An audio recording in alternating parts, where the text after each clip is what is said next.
Danny Segura for MMA Junkie, USA Today Sports. I'm here with Derik Santos, boxing coach of Vitor Belfort. He's getting Vitor ready ahead of his fight against Evander Holyfield on September 11th. First of all, Derek, this was not the original opponent. You guys were scheduled to take on Oscar De La Hoya. Big wrench obviously thrown. The location change, the opponent change. How has that been like as you prepare Vitor for his return to boxing?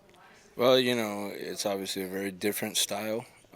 When you look at what we were going to have to do in a fight, the problems that Oscar De La Hoya presented as far as movement, the style, speed.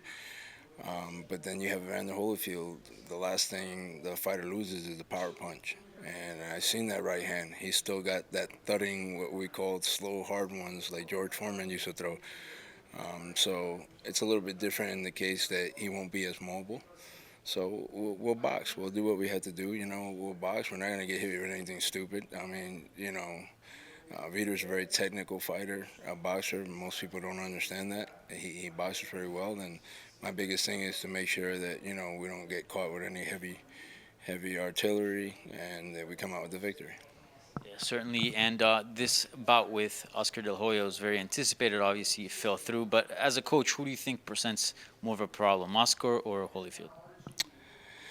It's two different problems, but I think the longer list probably would have been Oscar, just on the fact that Oscar may have tried to pull what he did with Tito Trinidad in a touch and go situation. But we had plans for that.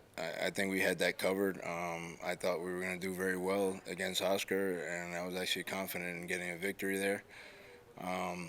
And with Evander, again, it's more of, okay, box, be smart, and don't get hit with any dumb shot, heavy shot.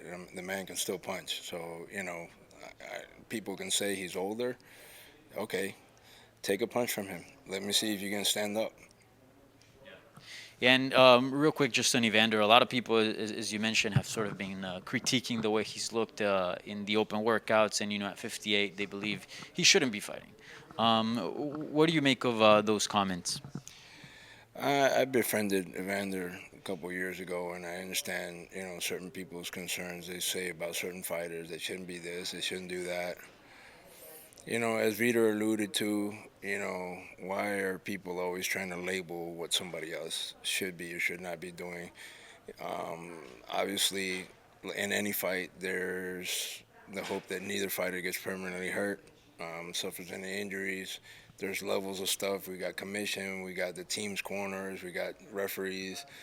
And Evander, he's a very healthy individual, and I've talked to him over the couple of years, and he's sharp about boxing. So, maybe he doesn't have the same speed and reflex, obviously, of an Oscar De La Hoya, but again, he can throw a hard punch, and people say that, and I'm not going to fall asleep or fall for the okie doke with him. And I talked to Vitor yesterday, and he told me he wants that Oscar fight. He really wants it. As a coach, is that something you would love to revisit? And get a fight with Oscar De La Hoya, because he was looking pretty impressive. From what we were able to see, like hitting pads and whatnot. Yeah, I said this before, that not only for Oscar, but for Vitor, for the fans, for myself. I have a lot of respect for Oscar. Don't get me wrong. Even though I said I was a little skeptical of how it went down at the end, I have a lot of respect. He was a great champion. I have a lot of respect for people within his company. Robert Diaz, Eric Gomez. I hold them to a very high esteem. I know that regardless of whether they're not involved in that situation, I'm just saying I have respect for them. Bernard Hopkins, obviously, too.